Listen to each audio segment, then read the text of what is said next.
Hello everybody, welcome back. Today I'm going to be doing another Fiendsmith profile. It's just another variation that I've been experimenting with, testing.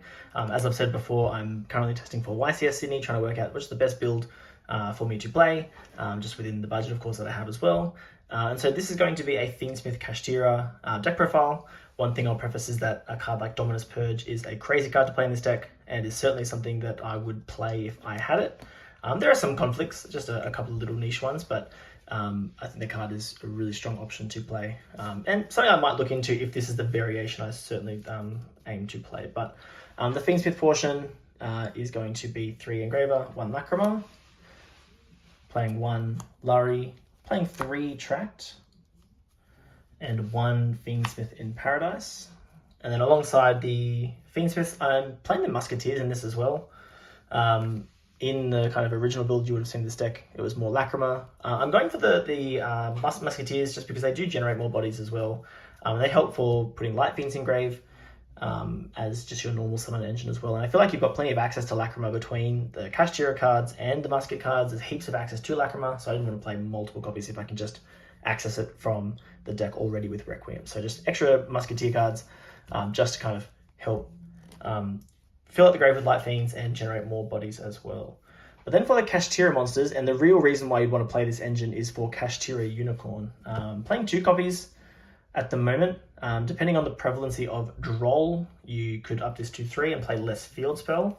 But Unicorn is just an insane card. Obviously with everyone playing engines at the moment, I feel like it goes really in on the extra deck as well. I'm really, really obsessed with this card at the moment.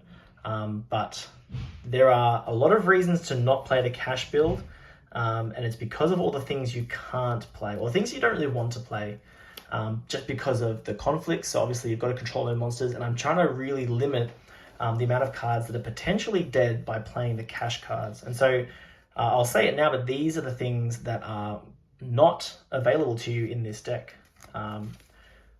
Bestials being a big one, so not being able to really play Bestials to their full potential because you don't want to have them on field for Kashtira cards.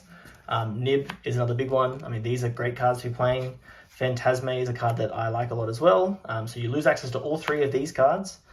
Plus, a card like Typhon loses a lot of its value because if you're playing multiple field spell, or if you've always got the field spell up, the Typhon kind of loses a lot of its value as well because it negates itself, right? It's not able to use its effect.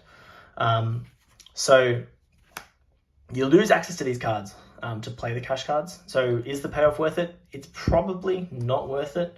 But Kashtira Unicorn is insane. And sticking this and Birth, so this is where I think that the difference between this engine and the Bestial engine, because you can kind of see both builds, like the cash cards or the Bestial cards, used kind of interchangeably.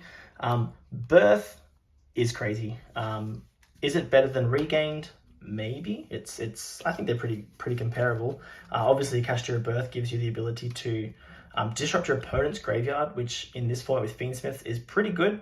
But obviously the Regain drawing cards is also really nice. So which one's better? It's hard to say. Certainly let me know in the comments what you believe. In this build, like I said, we're playing Kashtira cards. So we're playing 2 Unicorn, we're playing 2 Fenrir, and we're playing... I'm currently testing Riseheart, only that, you know, Fenrir by itself gets you to the Kashtira combo, gets you to the Fiendsmith combo by normal summoning the Riseheart. Just in those hands where you don't need to use your normal summon on something else. Like I said, we're playing the 1 Birth, and this build is playing 3 field spell. If Droll was more prevalent, maybe you could take 2 of these out, replace them with the 3rd Fenrir, 3rd Unicorn, for sure. But that's also kind of dependent on Droll.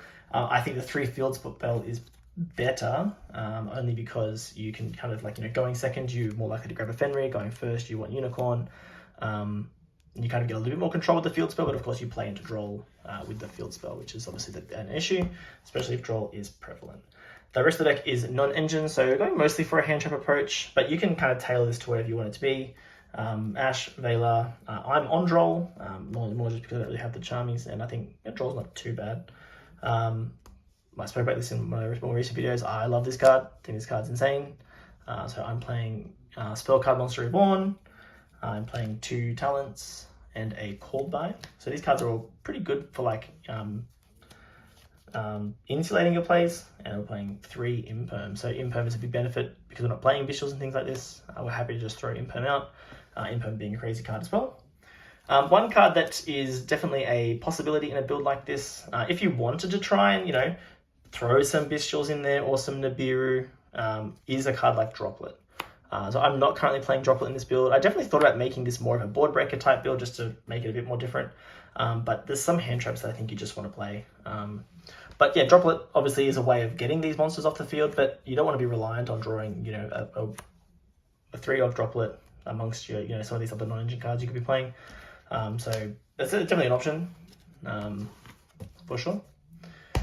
The extra deck in this variation, the double Requiem sequence, Agnum Day. I like Goddess mainly because the musket cards as well give you a lot of extra bodies. SP and IP. I'm trying IP out in this build. Cards like Spellcard Monster Reborn give you more bodies to kind of play with. Yes, you can use this as an interruption and just set it on your turn to try and stop Fiendsmith plays, but you can also use it as an extender on your own turn if, let's say, you don't get interrupted in a way that you want to chain this preemptively. You can use this to put a body on the end field to make IP. You can also play something like Scylla Hat Rabbit. It's not something I've considered, but I think just IP means that you don't play into have to run an extra card in the main deck. But yeah, IP, I'm just kind of testing out. Another cool thing you can do is use the Spellcard Monster Reborn to bring back the IP. If that comes up, it's a thing you can do.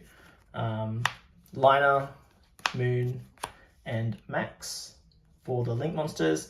We've got a little bit of flex space, so I'm going back to the double Desiree with the 1 Necro Equip.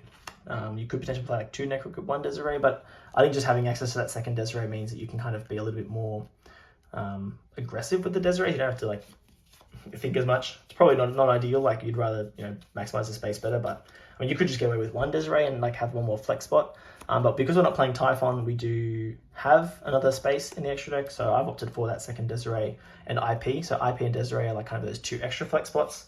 And then we've got the Caesar and the Chaos Angel. Of course, something like Evolzar Lars is definitely an option to play as an additional rank 6, just to kind of beat Aggregator.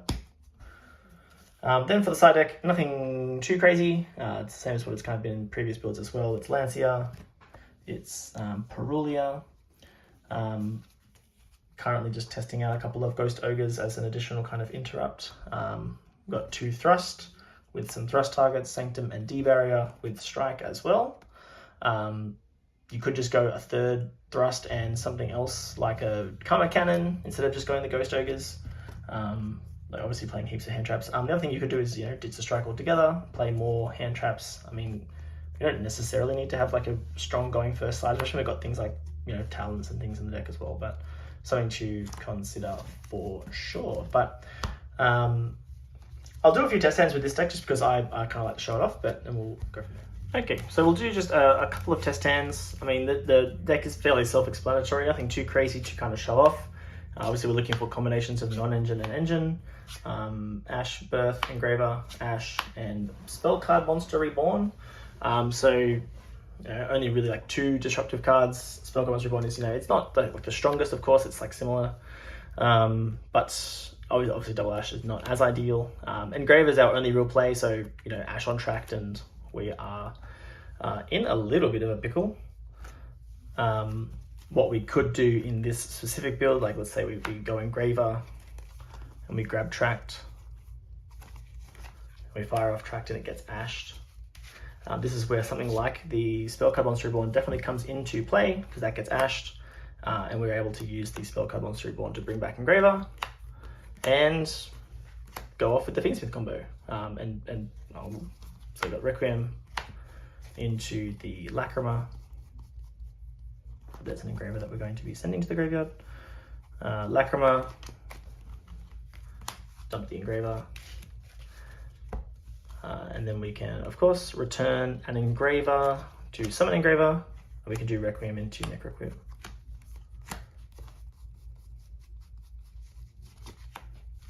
And then go for the Caesar. So, through something like an Ash Blossom, this is where something like the Spellcard Monster Reborn definitely has some versatility. We've got the Lacrima set up in the graveyard, we've got the Caesar on board, Ash in hand. So not the strongest end board, but, the Birth and the second Ash being in our hand is obviously unfortunate, but it is what it is. But you can see just in like an example like that, how the Spellcard Monster Reborn definitely has a little bit of... I just think it's very versatile. Like, it can be used disruptively, it can be used to insulate plays. It's kind of got a lot of cool value in this current meta, I think. We've got Engraver, Casper, Engraver, Lacrima, and Eraser. So not a good hand. Of course, if we're going second, we're going to be in a bit of a trouble with this. One thing I do like about the Kashtira cards, in particular with something like Casper, is that you can get access to Birth, which is a way to trigger any of these Magical Musketeer cards. So we can go for Wraithoth here. I'm not really worried too much about draw with the fact that we've got plenty of Light Fiends in the hand, but for this one we can grab the Unicorn, which we can put onto the field. We've already draw checked, and we either got drawn or we didn't, so we can go Unicorn now to just grab the Birth.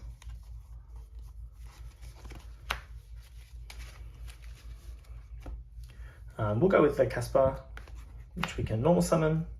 We're free to activate the Birth in the column of Caspar if we want to trigger to get Starfire. It's just an additional card to the hand. I mean, if we've been drawled, we've already been drawled, so we can't do this, but otherwise it's just a free card. We can link off Caspar into the Max, which we can link off into the Requiem. We can use the Requiem to, we could summon the Lacrima from the hand if we're, been for wireless, but we're not going to do the Max thing either, but it just depends. But we can just Requiem for an Engraver.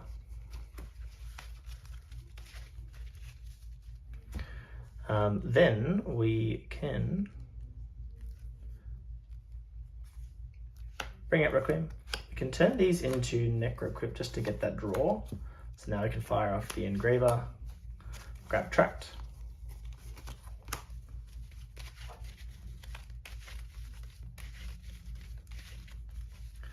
So this is going to draw us a card. Spellcard Monster Reborn. What a great card. Huge fan. So now we can use the Engraver. So we can put back, I like putting back the Max. It's just good to have in the extra deck. Bring back Engraver. And of course now we can go into the Wave High King Caesar. Now obviously if we get nibbed at this point, we don't really mind too much. Like, we lose the bodies here, but we've still got Spellcard Monster Reborn to kind of push a little bit. We've got Tract as well to get another body. So we can get plenty of bodies that can get us into like an IP line. Plus we've got the Unicorn Birth, so that we're going to have that stuck on the field as well. But we'll go into the Caesar. And now it's just about thinking about what we want to do with our bodies. I mean, it'd be good to get the Lacrima into the graveyard, purely so it's there as that, interruption. So we can Tract for it, right? We can Tract to grab something and pitch the Lacrima. We've obviously got all three Engravers accounted for, so we're only really grabbing like a Musketeer card. We've got Unicorn that can come back. We don't really need to use Spellcard Monster Reborn in this instant because we've got plenty of bodies. But yeah, we'll fire off the Tract just so we can we can add, it doesn't really matter, we're going to add something. Well, actually, in terms of getting the body, we kind of have to discard the Lurry, don't we? Yeah, so or otherwise we can use the Monster Reborn to get back a body. So I mean, we can discard Lurry, it'll summon out. The other thing we actually could do, now that we're looking at it a bit closely, if we're choosing not to put Lacrima in the graveyard, or we choose to, we could put it in the graveyard and use the Spellcard Monster Reborn instead. Yeah, let's do this. We'll put Lacrima in the graveyard just so we can kind of account for bodies. And now we can fire off the Spellcard Monster Reborn just to bring back a body. We can link 2 into sequence. And then we can fire off sequence, and we can put back, well, we're going to have to put back one part of our Lacrima Fiendsmith Requiem part. That's okay. So we'll do that. We can go into Desiree.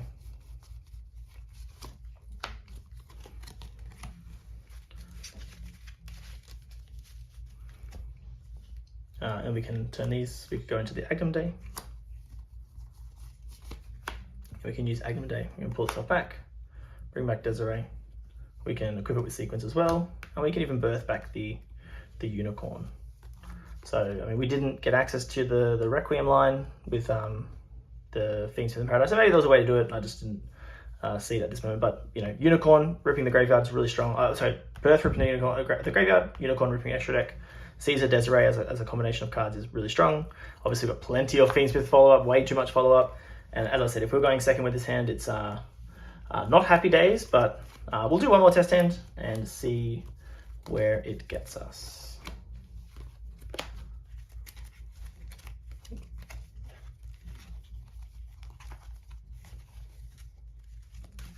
Okay, so getting ready for test hand number 3.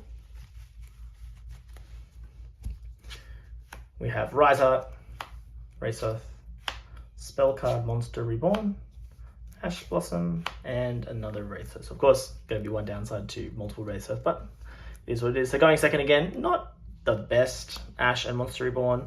Wraithoth, of course, for Fenrir as a non-engine card going second is okay. I mean, maybe we'll see how, depending on how far we get with these. Is it enough? Maybe, maybe not. If our opponent is on Fiendsmith cards, this becomes really good going second because we can grab a Fiendsmith out or a Light Fiend out of the graveyard. Our 6th card would be Imperm, so I mean, taking that for turn would be nice. So I mean, going second, this hand would be kind of passable if we're top decking into Imperm. But we'll start off with the Wraithoth.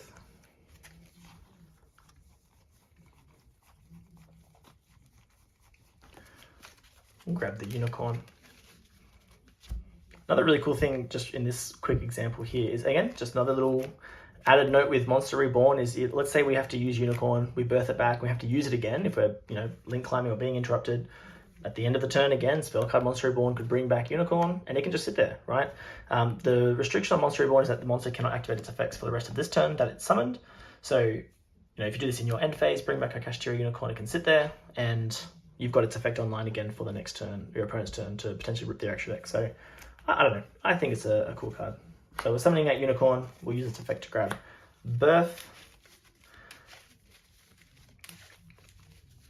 In this hand, like I said, we don't have much going in the way of the Fiendsmith engine, so we can just simply normal summon the Rise Heart, and we can use the unicorn and the Rise Heart to go into Moon of the Closed Heaven. We've obviously got an option to birth back unicorn. Okay, and we can kind of do this, like obviously, if we get nibbed, we lose unicorn, but we can Monster Reborn it back for our opponent's turn. We still won't have much, we're probably still in trouble, but it's okay. Other hand traps, obviously, like Ash on Requiem, unicorn does punish that. So we can go Moon into Requiem. Requiem, this is just, of course, the Fiendsmith line. Nothing too crazy. Lacrima, Send Engraver, Requiem for Necroquip, and then we can Engraver by putting back Moon.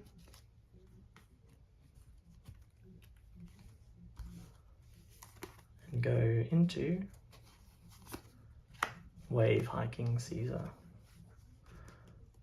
So we've got our Lacrima, Requiem line in the graveyard, Caesar, and Unicorn. And then we've got Spellcard Monster Reborn plus Ash as just additional interruption cards. And yeah, it's pretty solid. Obviously, we've got the follow-up of the Fiendsmiths. So the deck's pretty solid. Let me know what you think. Obviously, Unicorn, crazy card. Great card to be able to have access to in this format. Fenrir is not as ideal. Like, it's not the strongest of options at the moment. But yeah, I don't know. Me personally, I'm thinking the trade-off of not being able to play cards like Nib, Magnamart, the Bestials, Phantasme. I think it's not. I think you'd rather play Bestials, you'd rather play Nibiru, as opposed to being able to play the Kashtira cards. But you definitely get some added value with Unicorn and Birth, right? Let's not undersell the power of Birth as an interruption as well as just a card that allows you to play infinitely with the Kashtira cards. So that's going to be it for this deck profile. Let me know what you think in the comments below, and I'll catch you in the next one.